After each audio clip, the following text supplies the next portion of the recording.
Good afternoon, welcome to hello doctor. ఇవాల్టి hello డాక్టర్లో మనం discuss చేసుకోబోయే టాపిక్స్ పైల్స్, ఫిషర్స్, ఫిస్టులా. అసలు వీటికి తేడాలేంటి, ఈ సమస్యలు ఎందుకు వస్తాయి, ఎవరిలో వస్తాయి, అలాగే వీటి సిమ్టమ్స్ ఎట్లా ఉంటాయి, ఇలాంటి సమస్యలు వచ్చినప్పుడు ఎలాంటి ఆహార నియమాలు పాటించాలి, అసలు హోమియోలో దీనికి కంప్లీట్ క్యూర్ అనేది ఉందా, మనకు తెలియజేయడానికి హోమియో కేర్ ఇంటర్నేషనల్ నుంచి డాక్టర్ అంబిక గారు మనతో ఉన్నారు. వారిని అడిగి మరిన్ని వివరాలు తెలుసుకుందాం. హలో అంబిక గారు, welcome to our studio. Hello అండి. Yeah, so piles, fissures, fistula. So అందరికి ఎక్కువగా మేజర్ గా పైల్స్ అనే అంటూ ఉంటారు అనమాట ఏదైనా ప్రాబ్లం వచ్చినప్పుడు. సో వీటికి తేడాలు ఏంటండి, ఎవరిలో వస్తూ ఉంటాయి ఈ సమస్యలు? జనరల్గా మలద్వారం దగ్గర నుంచి రక్తస్రావం కానీ తీవ్రమైన నొప్పి, బాధ కలిగే సమస్యల్లో మనం రూల్ అవుట్ చేసుకోవాల్సిన సమస్యలు పైల్స్, వాడుక భాషలో మనం ఆర్షములలు అని చెప్తూ ఉంటాం. నెక్స్ట్ వచ్చేసి fishery complaint and fistula. So ఈ పైల్స్లో జనరల్గా ఏమవుతుందంటే మలద్వారం లోపల ఉండే రక్తనాళాలు, వీటిని కవటాలు అంటారు. కవటాలు ఎప్పుడైతే వాపుకు గురవ్వడం జరుగుతుందో ఆ సమస్యని వైద్య పరిభాషలో పైల్స్ అంటారు. ఈ పైల్స్లో కూడా ఇంటర్నల్ అండ్ ఎక్స్టర్నల్ పైల్స్ కింద కనిపిస్తూ ఉంటుంది. అండ్ జనరల్గా ఈ కవటాలు మనకు సహజ ప్రక్రియలో మల విసర్జన సమయంలో మలాన్ని బయటికి పంపించే ప్రక్రియలో ఒక కుషన్ మాదిరి హెల్ప్ చేస్తుంటాయి. హీమెరాయిడ్ ప్లెక్సెస్ అనేవి ఇవి వాపుకు గురైన సిచ్యువేషన్లో మనకి పైల్స్ కింద నోటీస్ అవుతుంటాయి. సో వాపుకు గురైనప్పుడు మల విసర్జన చేసేటప్పుడు తీవ్రమైన నొప్పి, బాధ, మంటలాగా ఉండడం, ఇవన్నీ కూడా ఎందుకంటే ఇంటర్నల్గా ఆ కవటాలు అనేవి వాచిపోతాయి. మలం అనేది కూడా గట్టిగా ఉండడం, మలబద్ధకం సమస్యతో సఫర్ అవుతున్న వాళ్ళల్లో ఈ సమస్య మనం నోటీస్ చేస్తుంటాం. ఓకే. సో జనరల్గా ఈ సమస్యలు ఎక్కువగా చాలామంది కన్ఫ్యూజన్లో ఉంటారు. వేడి చేస్తుందనో, లేదంటే ఏదైనా ఫుడ్ పడట్లేదనో, ఏదైనా నాన్ వెజ్ కానీ పచ్చళ్ళు కానీ తిన్నప్పుడు ఈ మల విసర్జన జరుగుతుందిలే అని చాలామంది ఇనీషియల్ స్టేజెస్లో ఈ సమస్యని అశ్రద్ధ చేస్తూ ఉంటారు. ఇది అశ్రద్ధ చేసే కొద్దీ ఎక్స్టర్నల్ పైల్స్ కిందికి దారితీస్తూ ఉంటుంది. ఇంటర్నల్గా డెవలప్ అయిన ఈ కవటాల వాపు బయటికి వచ్చేసి చివర్లలో యానల్ ఓపెనింగ్, మలద్వారం చివర్లో మనకి ఆ వాపు అనేది నర్వ్ ఎండింగ్స్ వరకు కూడా అధిక రక్తస్రావం అనేది, అధిక రక్త సరఫరా అనేది దానికి జరుగుతూ రక్తస్రావం అనేది ఏర్పడుతూ మల విసర్జన జరుగుతూ ఉంటుంది. సో ఇది అంటే గ్రేడ్ వైజ్ కూడా డివైడ్ చేస్తుంటాం. Internal piles, external piles. External పైల్స్లో ఏ గ్రేడ్లో ఉంది అని. ఫిస్టులా కండిషన్స్లో చూసుకున్నట్టయితే మలద్వారం బయట ఒక కత్తి కోత లాంటి పగుళ్ళు, సో ఫైన్ పేపర్ క్రాక్ లాంటి పగుల్ని ఫిషరీ కంప్లైంట్ అంటారు. చాలామంది పేషెంట్స్లో ఇది దీనికి మనకి కాజిటివ్ ఫ్యాక్టర్స్ కింద కనుక తీసుకున్నట్టయితే తీవ్రమైన మలబద్ధకం సమస్యతో సఫర్ అయ్యే వాళ్ళలో అండ్ వాటర్ ఇంటేక్ తక్కువగా ఉన్న వాళ్ళలో, గర్భధారణ సమయంలో, ప్రెగ్నెన్సీ టైంలో వెయిట్ అనేది పెరుగుతుంది, ఇంటర్ అబ్డామినల్ వెయిట్ అనేది పెరుగుతుంది, ఎక్కువగా గంటల తరబడి కూర్చొని వర్క్ చేసే వాళ్ళలో ఈ సమస్యలు నోటీస్ చేసే అవకాశం ఉంది. ఈ మధ్యకాలంలో ఈ మలద్వారానికి సంబంధించిన rectal, anorectal issues, complaints increase అవ్వడానికి రీజన్స్ ఒకే పొజిషన్లో గంటల తరబడి కూర్చోవడం, ఎలాంటి ఫిజికల్ యాక్టివిటీ లేకపోవడం, వాటర్ ఇంటేక్ చాలా తక్కువగా ఉండడం అండ్ మనం తీసుకునే ఆహారంలో ఫైబర్ లోపించడం, ఎక్కువగా ప్రోటీన్ ఫుడ్ కన్జంప్షన్ తీసుకున్న వాళ్ళలో కూడా ఇలా వాళ్ళ బాడీ యొక్క తత్వాన్ని బట్టి ఏం డెఫిషియన్సీస్ ఉన్నాయి, వాటి కారణంగా ఈ సమస్యలు అనేవి ఏర్పడుతుంటాయని చెప్పుకోవచ్చు. ఓకే. జనరల్ ఇప్పుడు గ్రేడ్స్ ఉంటాయని మీరు చెప్పారు కదా, జనరల్ గా ఇలాంటి ప్రాబ్లమ్స్ వచ్చినప్పుడు పేషెంట్స్ మీ దగ్గరికి ఏ స్టేజ్ లో రావడం జరుగుతుంది, ఎలాంటి కంప్లైంట్స్ ఇస్తూ ఉంటారు? కామన్ కంప్లైంట్ యానోరెక్టల్ ఇష్యూస్లో మనం నోటీస్ చేసినట్టయితే మల విసర్జన జరిగే సమయంలో కానీ జరిగిన తర్వాత కానీ తీవ్రమైన నొప్పి ఉండడం, కంజెస్టెడ్ అండ్ కాన్స్ట్రిక్టెడ్ ఫీలింగ్ ఉంటుంది, మంట, దురద లాంటి సెన్సేషన్తో అప్రోచ్ అవుతుంటారు. అండ్ అడ్వాన్స్ స్టేజెస్లో బాగా ఎక్కువగా అక్యూట్ కంప్లైంట్ త్రూ అవుట్ చేస్తున్న సమయంలో పెయిన్ చాలా తీవ్రంగా ఉంటూ కనీసం డే టు డే యాక్టివిటీస్ కూడా చేసుకోలేనంత విధంగా కూర్చోలేకుండా, నించోలేకుండా నొప్పి అనేది ఇబ్బంది పెడుతూ ఉంటుంది. అండ్ మంట, దురద కూడా ఉంటుంది. రక్తస్రావం అనేది కనిపిస్తూ ఉంటుంది, కానీ అది జనరల్గా అబ్జర్వ్ చేసినట్టయితే కొన్ని కేసెస్లో అక్యూట్ కండిషన్స్లో ఇంటర్నల్ పైల్స్ ఉన్నప్పుడు ఓన్లీ ఇంటర్నల్గా ఈ హెమరాయిడ్ ప్లెక్సెస్ అనేవి కంజెస్టెడ్ అవుతుంటాయి. పెయిన్ తీవ్రంగా ఉంటుంది. చాలా రేర్ కేసెస్లో బ్లీడింగ్ అనిపిస్తూ ఉంటుంది మల విసర్జన జరిగే సమయంలో లేదా మల విసర్జన తర్వాత. అండ్ ఆల్మోస్ట్ 80% ఇంటర్నల్ పైల్స్లో బ్లీడింగ్ అవ్వదు, నొప్పి మాత్రమే ఉంటుంది. ఏదో రాంగ్ డైట్ కన్జంప్షన్లో ఉన్నప్పుడు, లైక్ ప్రోటీన్ ఎక్కువగా ఉన్నప్పుడు లేదా ఆల్కహాల్ కన్జంప్షన్ ఉన్నప్పుడు, వాటర్ ఇంటేక్ తగ్గినప్పుడు రెక్టల్ బ్లీడింగ్ కనిపిస్తూ ఉంటుంది. యాజ్ ఎ కండిషన్ ప్రోగ్రెసెస్ ఇక్కడ ఏమవుతుందంటే ఈ వాపు ఉన్న కంజెస్టెడ్ వెయిన్స్ కాస్త ప్రొలాప్స్ అవుతూ ఉంటాయి. ప్రొలాప్స్ అయ్యే కొద్దీ వాటికి బ్లీడింగ్ అనేది ఎక్కువగా నోటీస్ చేస్తుంటాం. రెక్టల్ బ్లీడింగ్ అనేది ఎక్కువగా ఉంటూ తీవ్రమైన నొప్పి ఉంటుంది. ఈ బ్లీడింగ్ ఇనీషియల్గా అక్యూట్ బ్లడ్ లాగా కనిపిస్తూ ఉంటుంది. రేర్ స్టేజెస్లో ఏమవుతుందంటే కొంచెం ఒకల్ట్ బ్లడ్ లాగా మిక్సప్ అవుతూ ఉంటుంది. అంటే ఫ్రెష్ బ్లడ్ అండ్ లేటర్ స్టేజెస్లో కొంచెం లంప్స్ లాగా బ్లీడింగ్ అనేది కనిపిస్తూ ఉంటుంది. అండ్ ఇనీషియల్ స్టేజెస్లో అంటే స్టార్టింగ్ స్టేజ్లో ఓన్లీ ఈ ప్రొలాప్స్డ్ రెక్టల్ పైల్ మాస్ కాస్త మల విసర్జన జరిగే సమయంలో బయటికి వస్తుంది. మల విసర్జన జరిగిన తర్వాత దానంతకది లోపలికి వెళ్ళిపోతుంది, రెక్టల్ పైల్ మాస్ ఏదైతే ప్రొలాప్స్ అవుతుందో. నెక్స్ట్ స్టేజ్లో ఏమవుతుందంటే వేలితో నొక్కితే కానీ లోపలికి వెళ్ళదు. తర్వాత స్టేజ్లో అవి బయటే హ్యాంగ్ అయిపోయి ఉంటాయి. హెమరాయిడ్ ప్లెక్సెస్ అనేవి ప్రొలాప్స్ అవుతూ స్కిన్ ట్యాక్స్ మాదిరి బయట 1 or 2 or 3, 4 in బంచెస్ కింద ఈ పైల్ మాస్ అనేది హ్యాంగ్ అవుతూ ఒక్కొక్కసారి అక్యూట్ కంప్లైంట్స్లో ఏమవుతుందంటే ఇవి బాగా స్వోలెన్ అయిపోయి మల విసర్జన జరగడానికి చాలా ఇబ్బందికరంగా ఫీల్ అవుతూ వీళ్ళు చాలా భయంకరంగా పెయిన్తో సఫర్ అవుతూ ఉంటారు. They can't even dare to pass the stool, అంత తీవ్రమైన నొప్పి అనేది కనిపిస్తూ ఉంటుంది. వెరీ రేర్ కండిషన్స్లో బ్లీడింగ్ అవుతుంది కానీ పెయిన్లెస్గా ఉంటుంది. అంటే ఇక్కడ పైల్ స్కిన్ ట్యాక్స్ అనేవి బయటికి హ్యాంగ్ అయిపోయి ఉంటాయి, మల విసర్జన హార్డ్గా ఉంటుంది and at the same time bleeding అవుతూ కూడా పెయిన్ ఉండదు. వీటిని బ్లైండ్ పైల్స్ అంటారు. ప్యాథలాజికల్గా చాలా కొన్ని కేసెస్లో మాత్రమే ఇలా బ్లైండ్ పైల్స్ కింద కనిపిస్తూ ఉంటుంది. సో ఇనీషియల్ స్టేజెస్లో ఇంటర్నల్ పైల్స్ అండ్ లేటర్గా grade 1, grade 2, grade 3 and grade 4 కింద బయటే హ్యాంగ్ అయిపోయి స్కిన్ ట్యాక్స్ మనకు కనిపిస్తూ ఉంటుంది. కామన్ కంప్లైంట్ వచ్చేసి మలబద్ధకం, రెక్టల్ బ్లీడింగ్ ఉండడం, rectal burning, pain, itching common complaint కింద పేషెంట్స్ విజిట్ అవుతుంటారు. ఇలా లాంగ్ టర్మ్గా క్రానికల్గా సఫర్ అయ్యే వాళ్ళలో అనీమిక్ స్టేజ్ కూడా మనకు అబ్జర్వ్ చేస్తుంటాం. రక్తహీనత ఎక్కువగా అయ్యే కొద్దీ, రోజు రెక్టల్ బ్లీడ్ అయ్యే కొద్దీ రక్తహీనత అనేది నోటీస్ చేయొచ్చు. ఓకే, కాలర్స్ లైన్లో ఉన్నారు, కాల్స్ తీసుకుందాం. కడప నుంచి విజయ్ భాస్కర్ రెడ్డి గారు, నమస్తే అండి, మాట్లాడండి డాక్టర్ గారితో. నమస్తే మేడం. విజయ్ భాస్కర్ రెడ్డి గారు నమస్తే మేడం. నమస్తే అండి. నాకు ఇంతకుముందు 4 years బ్యాక్ పైల్స్ ఉన్నాయి మేడం. ఓకే, డాక్టర్ తో చూపించుకున్నాను, క్యూర్ అయింది. తర్వాత మన సెకండ్ టైం వచ్చింది అని అనుమానంతో మళ్ళీ చూపించాను, లేవన్నాడు మేడం సార్. ఓకే. తర్వాత వచ్చి మామూలుగా నేను బండిలో లాంగ్ జర్నీ చేస్తే నాకు మోషన్ అయ్యే దగ్గర మంటగా ఉంటుంది మేడం. మిగతా టైంలో ఏమి ఉండదు, మామూలుగా జర్నీ చేయకపోతే మేడం. ఓకే. జర్నీ చేయకపోతే మామూలుగా ఉండదు మేడం. లాంగ్ జర్నీ చేస్తే మాత్రం మంటగా ఉంటుంది, అక్కడ స్మూత్ గా ఉంటుంది అని చెప్పాడు మేడం సార్. ఓకే, అది మేడం ప్రాబ్లమ్. ఓకే అండి. ఇప్పుడు మల విసర్జన నార్మల్ గా ఉందండి, హార్డ్ గా ఉంటుందా? నార్మల్ గా మోషన్ అయితే ఫ్రీగా అవుతుంది మేడం. ఓకే అండి.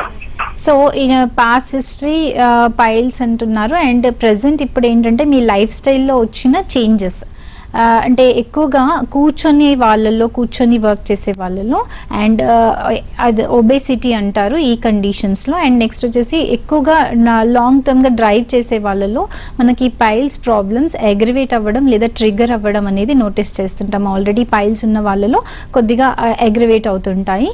ఇది ఎగ్జైటింగ్ అండ్ మెయింటైనింగ్ ఫ్యాక్టర్ కింద ప్రాబ్లం అనేది ఇబ్బంది పెడుతుంది. సో మీరు కొద్దిగా అక్యూట్ మెడిసిన్స్ కొన్నాళ్ళు యూస్ చేసుకోవచ్చు. బర్నింగ్ సెన్సేషన్ అంటే ఇంటర్నల్గా కొద్దిగా కంజెస్టెడ్ వెయిన్స్ ఏమైనా ఉంటే అది రెక్టిఫై చేసుకోవచ్చు. మెడికేషన్ ఉంటుందండి, మీరు నియర్ బై బ్రాంచ్ అప్రోచ్ అవ్వండి. అక్యూట్ ట్రీట్మెంట్ 2 or 3 monthsలో మీకు బర్నింగ్ సెన్సేషన్ అది తగ్గుతుంది. And at the same time కొంచెం లైఫ్ స్టైల్లో చిన్న చిన్న చేంజెస్ కూడా తీసుకోండి. లాంగ్ జర్నీస్ కానీ ఎక్కువగా కూర్చోవడం కానీ వీటిని కొంచెం కంట్రోల్ చేసుకోండి.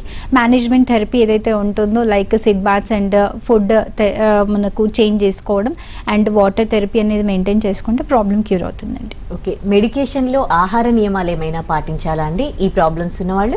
డెఫినెట్గా ఇక్కడ wrong diet, wrong food habits అనేవి అవాయిడ్ చేయాల్సి ఉంటుంది. జంక్ ఫుడ్ కానివ్వండి, డ్రింక్స్ కానివ్వండి, కోల్డ్ డ్రింక్స్ కానీ హాట్ డ్రింక్స్ కానీ వీటిని కంప్లీట్గా రెస్ట్రిక్ట్ చేయాల్సి ఉంటుంది. Bakery item and at the same time non veg and protein rich consumption of diet and spices చాలా వరకు లిమిటైజ్గా తీసుకోవాలి. వై? బికాజ్ మనం తీసుకునే ఆహారంలో బ్యాలెన్స్డ్ డైట్, పోషక విలువలు తగ్గినప్పుడు మాత్రమే ప్రాబ్లం ఎక్కువ అవుతుంది. ఎప్పుడు కూడా మలాన్ని నార్మల్గా సాఫ్ట్గా ఉండేలా చూసుకోవాలి. హార్డ్ స్టూల్కి రీజన్స్ వాటర్ ఇంటేక్ తక్కువగా ఉండడం, బ్యాలెన్స్డ్ డైట్ లేకపోవడం, ఫైబర్ అనేది లోపించడం అండ్ ఆయిలీ స్టఫ్ తీసుకున్నా, మైదా లాంటి ప్రొడక్ట్స్ తీసుకున్నా కానివ్వండి, ఎలాంటి ఫిజికల్ యాక్టివిటీ లేకున్నా మలం అనేది హార్డ్గా అవుతుంది. అండ్ నైట్ షిఫ్ట్స్లో వర్క్ చేసే వాళ్ళలో, నిద్ర తక్కువగా ఉన్న వాళ్ళలో కూడా ఈ సమస్య మనం నోటీస్ చేయొచ్చు. సో వాళ్ళ లైఫ్ స్టైల్లో ఎలాంటి కారణాల వల్ల ప్రాబ్లం ఎగ్రివేట్ అవుతుంది, డైట్ తీసుకుంటూ స్లీప్ ప్రాపర్గా ఉన్నట్టయితే డెఫినెట్గా డైజెషన్ అనేది నార్మల్గా జరుగుతుంది. ఎప్పుడైతే ఇవన్నీ లోపిస్తుంటాయో హార్డ్ స్టూల్ స్లోగా unfinished and hard stool continue అయ్యే కొద్దీ ఇంటర్నల్గా ఈ వీనస్ ప్లెక్సెస్ అంటే హిమోరాయిడ్స్ ఏవైతే ఉంటాయో హార్డ్ స్టూల్ వాటిని ఇబ్బంది పెడుతూ కంజెషన్లోకి తీసుకెళ్తూ ఉంటాయి. సో వీటిలో చిన్న చిన్న చేంజెస్ తీసుకొని ఇనీషియల్ స్టేజెస్లోనే కనుక ప్రాబ్లం రెక్టిఫై చేసుకుంటే ఎక్స్టర్నల్ గ్రేడ్ 3, గ్రేడ్ 4 పైల్స్ వరకు డెవలప్ అవ్వకుండా ప్రొటెక్ట్ చేసుకోవచ్చు. ఓకే, మరో కాలర్ సూర్యాపేట నుంచి రామస్వామి గారు లైన్ లో ఉన్నారు. రామస్వామి గారు మాట్లాడండి డాక్టర్ గారితో. చెప్పండి మేడం. రామస్వామి గారు అండి. రామస్వామి గారు నమస్కారం మేడం. నమస్కారం అండి. నాకు ఒక 3 years నుంచి అండి పిస్టులా టైప్ అంటే మన మనసు చేసే కాడ పక్కన ఒక చిన్నటి హోల్ లెక్క ఏర్పడదు మేడం. ఓకే. దాని అమ్మట అప్పుడప్పుడు పసు వస్తుంది, వెళ్ళిపోతుంది. ఇక మనం మోషన్ పెట్టేటప్పుడు కూడా ఒకసారి బ్లడ్ అనేది కూడా రావడం జరుగుతుంది మేడం, ఎప్పుడో ఒకసారి. ఓకే. నెక్స్ట్ ఈ ఓల్ నుంచి సైడ్ ఉన్న ఓల్ నుంచి ఏంటంటే ఒక రకంగా చీము లాంటి పసు లాంటిది అట్లా లైట్ గా ఒక 2-3 రోజులు వచ్చిన తర్వాత దాని అదే ఆగిపోతుంది మేడం. ఓకే. ఏదైనా హార్డ్ ఆల్కహాల్ అట్లాంటి తీసుకున్నప్పుడు, ఏదైనా కర్రీస్ అట్లాంటి తీసుకున్నప్పుడు మళ్ళీ ఆటోమేటిక్ గా మళ్ళీ స్టార్ట్ అయిపోతుంది. ఎస్ అండి. మీ ఏజ్ ఎంత అండి? అసోసియేటెడ్ హెల్త్ ఇష్యూస్ ఏమైనా ఉన్నాయా? 50 సంవత్సరాలు ఉంటాయి మేడం. ఓకే. బీపీ, షుగర్ లాంటి ప్రాబ్లమ్స్ ఏం లేవు. అట్లా ఇంతవరకైతే ఏం జరగలేదు మేడం. ఇంకా బీపీ షుగర్ ఏం లేదు మేడం. ఆరోగ్యంగా అది ఒక్కటే మెయిన్. ఓకే. ట్రీట్మెంట్స్ ఏమైనా తీసుకున్నారండి ఈ 3 years నుంచి? ఏం తీసుకోలేదు మేడం. ఒక ఆయన ఇంతకుముందు ఏదో పుల్లకి ఒక ఆయన వస్తే జీవిస్తారని చెప్పి అది ఆయుర్వేదిక్ టైపు మందులు ఇచ్చాడు ఆయన. పెద్దగా కనిపించలేదు నాకు ఆయన ఇచ్చిందంటే. ఓకే, ఫైన్ అండి. మీ ప్రాబ్లం వచ్చేసి క్రానికల్గా ఎఫెక్టెడ్ కండిషన్. 2 ఎపిథీలియల్ కణజాలం ఏదైతే ఉంటుందో వాటి మధ్యలో ఏర్పడే గొట్టం లాంటి మెటీరియల్ని మనం ఫిస్చులా కండిషన్ అంటాం. సో ఇది అబ్నార్మల్ ట్రాక్ అని చెప్తూ ఉంటారు. సో దీనివల్ల ఏమవుతుందంటే దాని లోపల కొన్ని సెంటీమీటర్స్ లోతున ట్రాక్ అనేది ఓపెన్ చేసుకొని వారంలో 2-3 సార్లు కానీ వారానికి ఒకసారి కానీ ఒక చిన్న పింపుల్ లాంటి పాయింటెడ్ ఎడ్జెస్ అనేది ఫామ్ అవుతూ అది పగిలిపోవడం, అది ఫామ్ అయినప్పుడు ఈ యాప్సెస్ ఏదైతే ఫామ్ అవుతుందో ఫామ్ అయినప్పుడు తీవ్రమైన నొప్పి ఉండడం, మల విసర్జన సమయంలో నొప్పి ఉంటూ ఒక్కొక్కసారి బ్లడ్ కూడా వస్తూ ఉంటుంది. And every now and then ఇది యాప్సెస్ ఫామ్ అవుతుంది. వై? బికాస్ ఇంటర్నల్గా ఇంకా ట్రాక్ అనేది క్లియర్ అవ్వదు కాబట్టి, క్రానికల్గా ఎఫెక్టెడ్ కండిషన్ కాబట్టి మనకు ఈ సమస్య రిపీట్ అవుతూ ఉంటుంది. అండ్ చాలామంది ఏంటంటే ఒబేసిటీ ఎక్కువ ఉన్న వాళ్ళలో, ఎక్కువ కూర్చొని వర్క్ చేసే వాళ్ళలో ఈ సమస్య వచ్చే అవకాశాలు ఉంటుంది. వీటి యొక్క కాంప్లికేషన్స్ అనేవి లాంగ్ టర్మ్లో కూడా సఫర్ అవుతుంటారు. పైల్స్ ఫిషరీ ప్రాబ్లం కొద్దిగా మెడికేషన్ కంటిన్యూ చేసిన, డైట్ కంట్రోల్ చేసినా కానీ మ్యాక్సిమం చాలా త్వరగా రికవరీ అవుతుంది. కానీ ఫిస్చులా కండిషన్స్ అనేవి వాళ్ళ బాడీలో ఈ యాప్సెస్ టెండెన్సీ ఉన్న వాళ్ళలో, జనరల్గా ఫిస్చులాలు ఏ ఏరియాలో అయినా ఏర్పడవచ్చు. కానీ మోస్ట్ కామన్ ఎఫెక్టెడ్ ఏరియా ఈ బటక్స్ ఏరియాలో, మలద్వారం బయట ఏదో ఒక ప్రాంతంలో ఏర్పడుతూ ఉంటాయి. రేర్ కండిషన్స్లో వెజైనల్ ఫిస్చులా కానీ టెస్టికులర్ ఏరియాలో ఫిస్చులాస్ ఏర్పడడం కానీ నోటీస్ చేస్తుంటాం. సో ఫిస్చులా అనేది ఇక్కడ మనం రెక్టిఫై చేయగలిగిన దాని అబ్నార్మల్ ట్రాక్ ఇంకొక ఓపెనింగ్లో కూడా ఓపెన్ అవుతూ ఉంటుంది. సో దాన్ని కంప్లీట్గా హీల్ చేయాల్సి ఉంటుంది. దాని డెప్త్ ఎంతవరకు ఉంది ఒకసారి ఎంఆర్ఐ ఫిస్చులోగ్రామ్ అనేది తీసుకొని ఎంత సెంటీమీటర్స్ లోతున్న దాని అబ్నార్మల్ ట్రాక్ ఉందో చూసుకొని దాన్ని ట్రీట్ చేయొచ్చండి. ఒకసారి మీరు దగ్గరలో ఉన్న బ్రాంచ్ని విజిట్ అవ్వండి. కంప్లీట్గా ముందు అక్యూట్ పెయిన్స్ ఏవైతే ఉంటాయో రిపీటెడ్గా ఫామ్ అయ్యే టెండెన్సీ కానీ పెయిన్ కానీ కంట్రోల్ చేస్తూ కంప్లీట్ హీలింగ్కి కోర్స్ లాగా ట్రీట్మెంట్ కంటిన్యూ చేసుకోండి. జనరల్గా డైట్లో నాన్ వెజ్ కానీ ప్రోటీన్ డైట్ కన్జంప్షన్ కానీ మసాలా స్పైసెస్ తీసుకున్నప్పుడు ఈ ఫిష్యులా పెయిన్ కూడా అగ్రివేట్ అవుతూ ఉంటుందండి. ఓకే, మరో కాలర్ కడప నుంచి రాజు గారు లైన్ లో ఉన్నారు. రాజు గారు మాట్లాడండి డాక్టర్ గారితో. హలో, నమస్తే మేడం. నమస్తే అండి రాజు గారు, చెప్పండి సార్ మీ సమస్య ఏంటి? మేడం, మామూలుగా ఇది వన్ సైడ్ బయట గుబ్బినట్టుగా ఉంది మేడం. మోషన్ అయ్యాయి కదా, చెప్పండి. అది వన్ సైడ్ బయట గుబ్బినట్టుగా ఉంది. మామూలుగా ఎక్కువసేపు కూర్చుంటే పెయిన్ వస్తుంది మేడం. ఓకే, ఎంతకాలం నుంచి ఉందండి? 3 months. 3 months నుంచి ఉంది. మల విసర్జన జరిగే సమయంలో ఏమైనా ఇబ్బంది అవుతుందా అండి? ఏం లేదండి. Okay fine. ఒకసారి మీరు అంటే స్వెల్లింగ్ అనేది పైల్స్ ద్వారా స్వెల్లింగ్ వస్తుందా లేదంటే ఇంటర్నల్గా కంజెషన్ ఏమైనా ఉందా? మీరు ఒకసారి నియర్ బై బ్రాంచ్ విజిట్ అవ్వండి. దాన్ని బట్టి మీకు డాక్టర్ సజెస్ట్ చేస్తారు ఎంతకాలం ట్రీట్మెంట్ వాడాలి ఏంటని. ఓకే, హలో డాక్టర్లు. ఇప్పుడు డాక్టర్ మరో కాలర్ లైన్ లో ఉన్నారు వరంగల్ నుంచి భాస్కర్ గారు. భాస్కర్ గారు మాట్లాడండి డాక్టర్ గారితో. టీవీ వాల్యూమ్ మ్యూట్ లో పెట్టండి భాస్కర్ గారు. నమస్తే మేడం. నమస్తే అండి. మేడం, నా పేరు భాస్కర్, వరంగల్ నుంచి. అంటే మేడం, నేను ఈ మోషన్ పోయినప్పుడు కొంచెం మోషన్ కట్టుకొచ్చి తెగి బ్లడ్ పడతాను మేడం. ఓకే, అయితే అట్లా 2 రోజులు అవుతాను. మళ్ళీ 2 రోజులు మంచిగా మోషన్ ఫ్రీగా పోతాను. అయితే నేను జనరల్ ఫిజిషియన్ దగ్గరికి పోతే సార్ చెప్పిన వేడి వస్తువులు హార్డ్ వర్క్ చేస్తాం, మందు గిన్ని అంటే బంద్ చేయండి చికెన్ అని చెప్పినాం. ఓకే, అయితే మేడం, ఈ రైస్ మేము పని వర్క్ చేస్తాం కాబట్టి అన్నం ఎక్కువ తింటాం మేడం. ఈ అన్నం ఎక్కువ తిన్నప్పుడు ఇట్లా అవుతుంది. మళ్ళీ ప్లస్ ఈ చపాతీలు ఒక 2 రోజులు అట్లా చూస్తే మోషన్ ఫ్రీగానే ఉంటాను. ఓకే, అదే మేడం ప్రాబ్లం. అది మొత్తం తెగిపోయి బ్లడ్ పడ్డప్పుడు అంత గుంజుడు అది అవుతుంది. 2 days 3 days తర్వాత మళ్ళీ 2-3 రోజులు మళ్ళీ మామూలుగానే అవుతుంది. ఓకే అండి, అది అక్యూట్గా ఇవి కవటాలు ఏవైతే బాగా తీవ్రంగా వాపొచ్చుంటాయి. సో దానివల్ల హార్డ్ స్టూల్తో పాటు నార్మల్ స్టూల్ వస్తూ అది దానికి ఇరిటేట్ అవుతూ ఉంటుంది కదండి. నర్వ్ ఎండింగ్స్ దగ్గర ఏవైతే ఈ కంజెస్టెడ్ వెయిన్స్ ఉంటాయో పగిలిపోయి బ్లీడింగ్ అవుతూ ఉంటుంది. బట్ ఇక్కడ డైటరీ మేనేజ్మెంట్ ఇస్ చాలా ఇంపార్టెంట్ అండి. మీరు రైస్ తిన్నా కానీ వాటి లోపల లీఫీ వెజిటేబుల్ కన్సంప్షన్ కానీ ఎక్కువగా పీచు పదార్థాలు ఉన్న ఫ్రూట్స్ అండ్ వెజిటేబుల్స్ కానీ మీరు డైలీ తీసుకోవాల్సి ఉంటుంది డెఫినెట్గా. వన్స్ ప్యాథలాజికల్గా ఈ కవటాలు ఏవైతే సహజంగా మనకి మల విసర్జన సమయంలో ఒక కుషన్ మాదిరి హెల్ప్ చేయాల్సినవి అవి వాపుకు గురవుతున్నాయంటే డెఫినెట్గా ప్యాథలాజికల్ స్టేజ్లోకి వెళ్ళిపోయి మనకు ఇబ్బంది పెడుతుందంటే dietary management utmost important. And at the same time water consumption improve చేయండి అండ్ ఆల్కహాల్ కొద్ది రోజుల వరకు తగ్గించండి. ఆల్కహాల్ తీసుకున్నప్పుడు బాడీ డీహైడ్రేట్ అవుతుంది. డీహైడ్రేట్ అయినప్పుడు డెఫినెట్గా హార్ట్ స్టూల్ క్యారీ ఫార్వర్డ్ అవుతుంది. అగైన్ దట్ లీడ్స్ టు తీవ్రమైన రెక్టల్ పెయిన్. సో మీరు డైట్ పైన కొంచెం అవగాహన తీసుకొని మెడికేషన్ తీసుకోండి. స్టార్టింగ్ స్టేజ్లోనే 3 to 6 monthsలోనే ప్రాబ్లం కంప్లీట్గా రెక్టిఫై అవుతుంది. But you have to long టర్మ్లో కూడా డైట్ మేనేజ్మెంట్ చాలా ఇంపార్టెంట్ అండి. స్పైసెస్ కానీ నాన్ వెజ్ కానీ బాగా తీవ్రమైన నొప్పి ఉన్నప్పుడు బ్లీడింగ్ అవుతున్నప్పుడు ఇట్లాంటి డైట్ మాత్రం కన్జంప్షన్ చేయకూడదు. అండ్ చాలామంది లేట్ నైట్స్లో ప్రోటీన్ కన్జంప్షన్ తీసుకున్నప్పుడు బాడీకి ఎలాంటి ఫిజికల్ యాక్టివిటీ ఉండదు కాబట్టి డెఫినెట్గా హార్డ్ స్టూల్ వస్తుంది జనరలీ.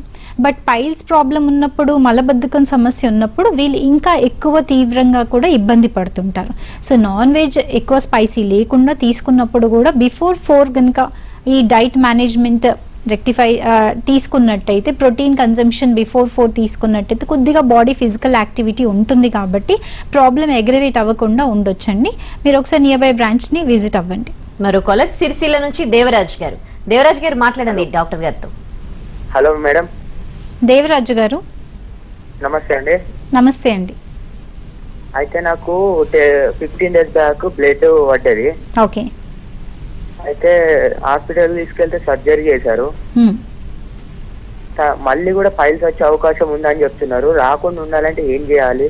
ఇది ఇప్పుడు మళ్ళీ ఇంకా వచ్చే అవకాశం ఉంటుందా చెప్పండి ఒకసారి.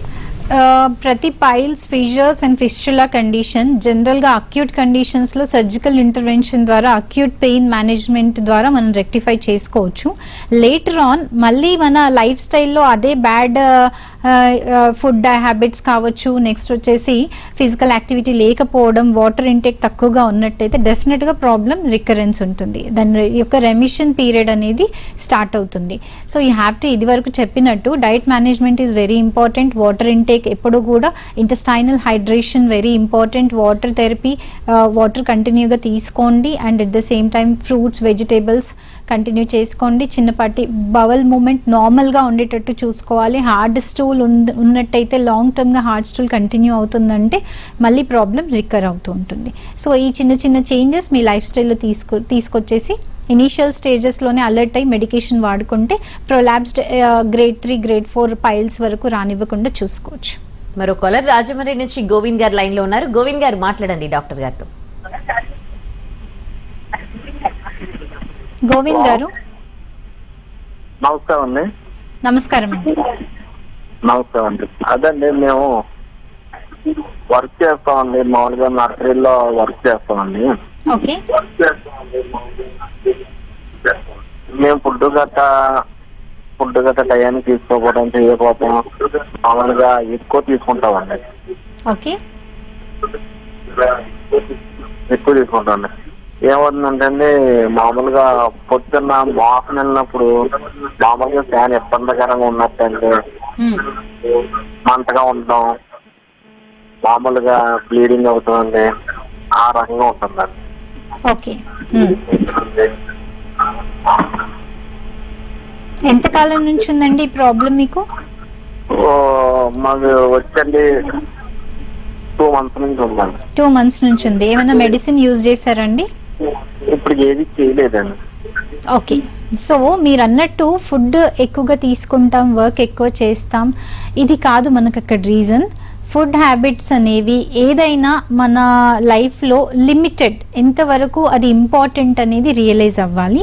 ఆ లిమిటెడ్ ఫుడ్ కన్జంప్షన్లో ఎంత క్వాలిటీ ఫుడ్ కన్జంప్షన్ తీసుకుంటున్నారు, అది మన బాడీకి ఎంతవరకు ఉపయోగపడుతుంది. ఎక్సెసివ్గా ఏది తీసుకున్నా కానీ బాడీలో అది త్రో అవుట్ చేసేస్తుంది లేదా డిజీజ్ పిక్చర్లోకి వెళ్తుంది.